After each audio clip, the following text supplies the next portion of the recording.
Lab number 4, overcurrent protection, the study of the principle of operation automatic circuit breaker during overcurrents. This is a very complicated lab and complicated circuit, therefore I decided to build the circuit beforehand. You can see the circuit in the slides or in the picture that I'm showing right now. We have this green cable that goes from L1 to the circuit breaker.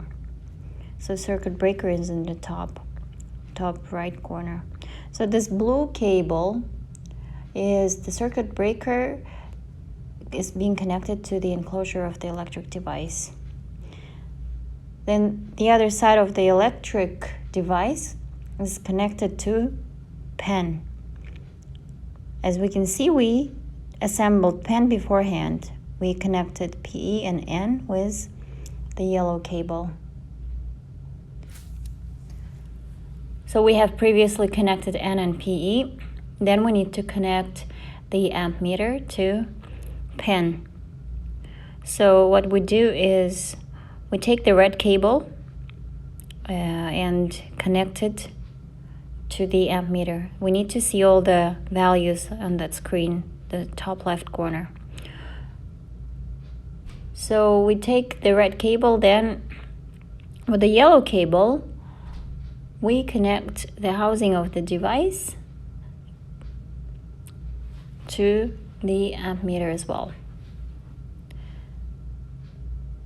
Now we need to connect the voltmeter. So technically the voltmeter is used is a multimeter, but we can also use the voltmeter ratings.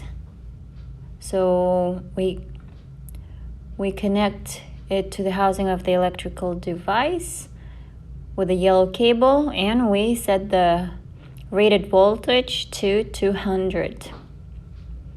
Then the second socket of the same voltmeter is connected to the ground with a black cable. Now our goal is to calculate the isolation resistance. So we will see all the values on the screen. So as we can see from the board, so we first need to actually disconnect the green cable. We don't actually need it. Rather, we should configure the S1 connection, as you can see it from the circuit shown on the slides. So what we do is we connect it so it comes out from the electric device and is connected to the R2 isolation.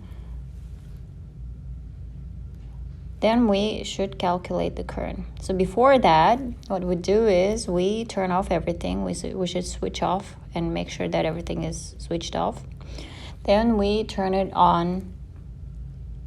So we turn off the circuit breaker that was turned on before. So we turn it on, turn back on the RCD.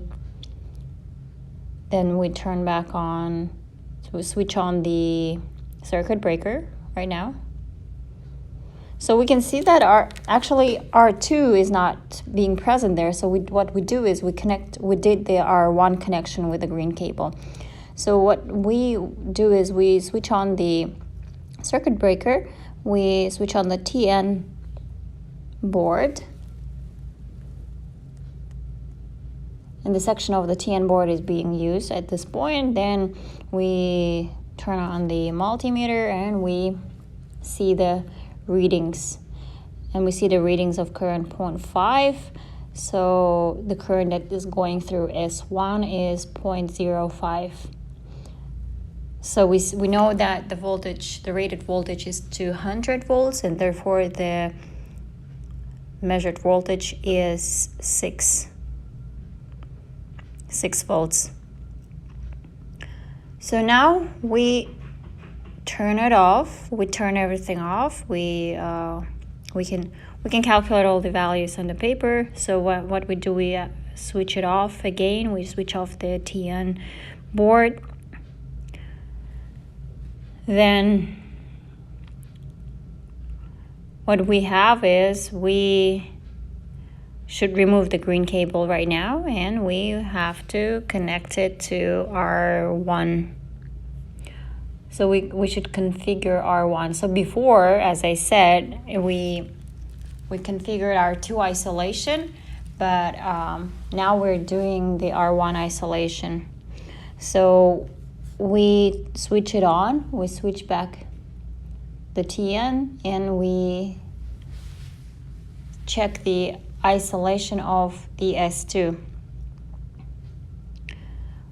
We can see that S1 isolation is not in place. Why? Because the readings are way too high. We see that the ammeter is showing 85 milliamps, which is very high for a circuit breaker, and is probably damaging everything that's inside. So we see the voltmeter is showing 1.9 volts. So by looking at the current, we can see the faults in the isolation.